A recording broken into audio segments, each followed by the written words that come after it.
ഇന്ന് നമ്മൾ ഗിസയിലെ മഹാപിരമിഡ് എങ്ങനെ നിർമ്മിക്കപ്പെട്ടു എന്നത് ശാസ്ത്രീയ തെളിവുകളുടെ അടിസ്ഥാനത്തിൽ വ്യക്തമായി മനസ്സിലാക്കുകയാണ്. ഇത് CE 2580 മുതൽ 2560 വരെയുള്ള കാലഘട്ടത്തിലാണ് നിർമ്മിക്കപ്പെട്ടത്. പുരാതന ഈജിപ്തിലെ 4ാം വംശത്തിലെ ഫറോ കുഫുവിനു വേണ്ടിയാണ് ഇത് ഉയർത്തിയത്. ഏകദേശം 20 വർഷം എടുത്താണ് ഇത് പൂർത്തിയാക്കിയത് എന്ന് ശാസ്ത്രീയ പഠനങ്ങളും പുരാവസ്തു രേഖകളും വ്യക്തമാക്കുന്നു. ഈ പിരമിഡിന്റെ ഉയരം ആദ്യം ഏകദേശം 146 മീറ്റർ ആയിരുന്നു. ഏകദേശം 23 ലക്ഷം കല്ല് കട്ടകൾ ഉപയോഗിച്ചാണ് ഇത് നിർമ്മിച്ചത്. ഓരോ കല്ലിന്റെയും ശരാശരി ഭാരം 2 മുതൽ 3 ടൺ വരെ ആയിരുന്നു. അകത്തെ രാജകമറയിൽ ഉപയോഗിച്ച ഗ്രാനൈറ്റ് കല്ലുകളുടെ ഭാരം ഇതിലും കൂടുതലായിരുന്നു. കല്ലുകൾ ഖനനം ചെയ്തതിനെക്കുറിച്ച് വ്യക്തമായ തെളിവുകൾ ലഭിച്ചിട്ടുണ്ട്. ഗിസ പ്രദേശത്തുള്ള ഖനികളിൽ നിന്നാണ് ഭൂരിഭാഗം ചുണ്ണാമ്പുകല്ലുകൾ എടുത്തത്. ദൂരെയുള്ള അസ്വാൻ പ്രദേശത്തു നിന്നുള്ള ഗ്രാനൈറ്റ് കല്ലുകൾ നൈൽ നദിയിലൂടെ വള്ളങ്ങളിൽ കൊണ്ടുവന്നതായി രേഖകളും കണ്ടെത്തലുകളും തെളിയിക്കുന്നു.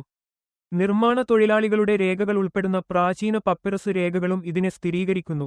കല്ലുകൾ മുറിക്കാൻ കോപ്പ ഉപകരണങ്ങൾ ഉപയോഗിച്ചതായി കണ്ടെത്തിയ ഉപകരണങ്ങളും ഖനനചിഹ്നങ്ങളും തെളിയിക്കുന്നു. ഗ്രാനൈറ്റ് കല്ലുകൾ വേർതിരിക്കാൻ ശക്തമായ കല്ലുകൾ ഉപയോഗിച്ച് അടിച്ചു പൊട്ടിച്ചതിന്റെ തെളിവുകളും ലഭിച്ചിട്ടുണ്ട്. കല്ലുകളിൽ കാണുന്ന സമാന്തര വരകളും ഉപകരണങ്ങളുടെ അടയാളങ്ങളും ഇതിനെ വ്യക്തമായി കാണിക്കുന്നു. കല്ലുകൾ മിനുക്കാനും സമതലമാക്കാനും മണൽ ഉപയോഗിച്ചതിന്റെ അടയാളങ്ങൾ കല്ലുകളുടെ മേൽപ്പുറങ്ങളിൽ വ്യക്തമായി കാണപ്പെടുന്നു. മണൽ അബ്രേസീവ് ആയി പ്രവർത്തിക്കുന്നതായി ആധുനിക പരീക്ഷണങ്ങളും സ്ഥിരീകരിച്ചിട്ടുണ്ട്. കല്ലുകളുടെ ഗതാഗതം മരത്തടി ഉപയോഗിച്ച് നിർമ്മിച്ച സ്ലെഡ്ജ് സംവിധാനത്തിലൂടെയായിരുന്നു എന്ന് ചിത്രലിഖിതങ്ങളും ഭിത്തിചിത്രങ്ങളും വ്യക്തമാക്കുന്നു. മണലിൽ വെള്ളമൊഴിച്ച് ഘർഷണം കുറച്ചതായി പുരാതന ചിത്രങ്ങളും ആധുനിക പരീക്ഷണങ്ങളും തെളിയിക്കുന്നു. ഇത് ശാസ്ത്രീയമായി ശരിവെച്ച ഒരു രീതിയാണ്. നൈൽ നദിയിലൂടെ കല്ലുകൾ കൊണ്ടുവന്നതായി രേഖകൾ വ്യക്തമാക്കുന്നു. നദിയുമായി ബന്ധപ്പെട്ട തുറമുഖ അവശിഷ്ടങ്ങളും ഗതാഗത മാർഗങ്ങളുടെ തെളിവുകളും കണ്ടെത്തിയിട്ടുണ്ട്. ഇതുവഴി ദൂരെയുള്ള കല്ലുകൾ നിർമ്മാണസ്ഥലത്തേക്ക് എത്തിച്ചതായി സ്ഥിരീകരിച്ചിട്ടുണ്ട്.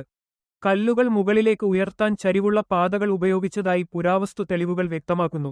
വിവിധ നിർമ്മാണസ്ഥലങ്ങളിൽ കണ്ടെത്തിയ മണ്ണ് ചരിവുകളുടെ അവശിഷ്ടങ്ങൾ ഇത് സ്ഥിരീകരിക്കുന്നു. പിരമിഡിന്റെ ഉയരത്തോട് അനുബന്ധിച്ച് ചരിവുകൾ ഘട്ടംഘട്ടമായി ഉയർത്തിയിരുന്നുവെന്ന് പഠനങ്ങൾ വ്യക്തമാക്കുന്നു. കല്ലുകൾ ശരിയായ സ്ഥാനത്ത് വെക്കാൻ നീളം കൂടിയ മരത്തടികൾ ഉപയോഗിച്ച ലീവർ സിസ്റ്റം രീതി പ്രയോഗിച്ചതായി ശാസ്ത്രീയ പുനരാവിഷ്കരണ പരീക്ഷണങ്ങൾ തെളിയിക്കുന്നു. ലളിതമായ ഉപകരണങ്ങൾ ഉപയോഗിച്ച് വലിയ ഭാരം നിയന്ത്രിക്കാൻ സാധ്യമാണെന്ന് പ്രായോഗികമായി തെളിയിച്ചിട്ടുണ്ട്. പിരമിഡിന്റെ അടിസ്ഥാനം സമതലമാക്കിയതിനെക്കുറിച്ച് വ്യക്തമായ തെളിവുകളുണ്ട്. വെള്ളം നിറച്ച ചുരുങ്ങിയ കുഴികൾ ഉപയോഗിച്ച് സമതലമാക്കിയിരുന്നുവെന്ന് കണ്ടെത്തിയ അളവെടുപ്പ് മാർഗങ്ങൾ തെളിയിക്കുന്നു. വെള്ളത്തിന്റെ നില ഒരേ ഉയരത്തിൽ നിൽക്കുന്നതിനാൽ ഇത് കൃത്യമായ അളവിന് സഹായിക്കുന്നു. പിരമിഡിന്റെ 4 വശങ്ങളും ഉത്തര, തെക്ക്, കിഴക്ക്, പടിഞ്ഞാറ് ദിശകളോട് വളരെ കൃത്യതയോടെ പൊരുത്തപ്പെടുത്തിയിരിക്കുന്നു. നക്ഷത്ര നിരീക്ഷണത്തിലൂടെ ഉത്തരദിശ നിർണയിച്ചതായി ജ്യോതിശാസ്ത്രപരമായ പഠനങ്ങൾ വ്യക്തമാക്കുന്നു. ഈ അലൈൻമെന്റ് ഇന്നും കൃത്യതയോടെ നിലനിൽക്കുന്നു. അകത്തെ രാജകമറയുടെ മുകളിൽ സ്ഥാപിച്ചിരിക്കുന്ന പ്രത്യേക കല്ല് ഘടനകൾ മുകളിൽ നിന്നുള്ള ഭാരം വശങ്ങളിലേക്ക് വിതരണം ചെയ്യുന്നതിനായാണ് നിർമ്മിച്ചിരിക്കുന്നത്. ഇത് ഘടനാസ്ഥിരതയുടെ വ്യക്തമായ ഉദാഹരണമാണ്. ആധുനിക ഘടനാശാസ്ത്രം ഈ രീതിയെ ശരിവെക്കുന്നു. നിർമ്മാണത്തിൽ പങ്കെടുത്ത തൊഴിലാളികളുടെ താമസസ്ഥലങ്ങൾ, ഭക്ഷണ സൗകര്യങ്ങൾ, ഉപകരണങ്ങൾ എന്നിവ കണ്ടെത്തിയിട്ടുണ്ട്. ഇതൊരു സംഘടിത തൊഴിലാളി സംവിധാനമായിരുന്നുവെന്ന് തെളിയിക്കുന്നു. ഏകദേശം 20,000 മുതൽ 30,000 വരെ ആളുകൾ വിവിധ ഘട്ടങ്ങളിൽ പങ്കെടുത്തതായി പഠനങ്ങൾ സൂചിപ്പിക്കുന്നു. 20 വർഷത്തിനുള്ളിൽ നിർമ്മാണം പൂർത്തിയാക്കിയതിന്റെ അടിസ്ഥാനത്തിൽ ദിവസേന നൂറുകണക്കിന് കല്ലുകൾ സ്ഥാപിച്ചിരിക്കണമെന്ന് കണക്കുകൾ വ്യക്തമാക്കുന്നു. ഒരേസമയം നിരവധി സംഘങ്ങൾ വിവിധ ഭാഗങ്ങളിൽ പ്രവർത്തിച്ചിരുന്നതായി തെളിവുകൾ കാണിക്കുന്നു. കല്ലുകൾ തമ്മിലുള്ള ഇടവിട വളരെ കുറവാണ്. വലിയ അളവിൽ ചുണ്ണാമ്പുകൂട്ട് ഉപയോഗിച്ചിട്ടില്ല. കല്ലുകൾ കൃത്യമായി അളന്ന് രൂപപ്പെടുത്തുകയും സ്ഥാനപ്പെടുത്തുകയും ചെയ്തിരിക്കുന്നു. ഇത് പുനരളവെടുപ്പും കൃത്യതയും ഉണ്ടായിരുന്നുവെന്ന് തെളിയിക്കുന്നു. ഗിസയിലെ മഹാപിരമിഡ് മനുഷ്യരുടെ ശാസ്ത്രീയ അറിവിന്റെയും സംഘടിത പരിശ്രമത്തിന്റെയും തെളിവാണ്.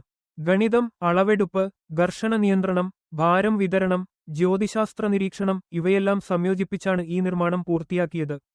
ഇതൊരു അനുമാനമല്ല. പുരാവസ്തു കണ്ടെത്തലുകളും ശാസ്ത്രീയ പരീക്ഷണങ്ങളും രേഖകളും ഇതിനെ വ്യക്തമായി സ്ഥിരീകരിക്കുന്നു. 4500 വർഷങ്ങൾക്ക് മുമ്പ് മനുഷ്യർ പ്രകൃതി നിയമങ്ങൾ പ്രയോഗിച്ച് സാധ്യമാക്കിയ ഒരു മഹത്തായ ശാസ്ത്രീയ നേട്ടമാണ് ഗിസയിലെ മഹാപിരമിഡ്. അത് ഇന്നും നിൽക്കുന്നത് ആ കൃത്യതയുടെ തെളിവാണ്.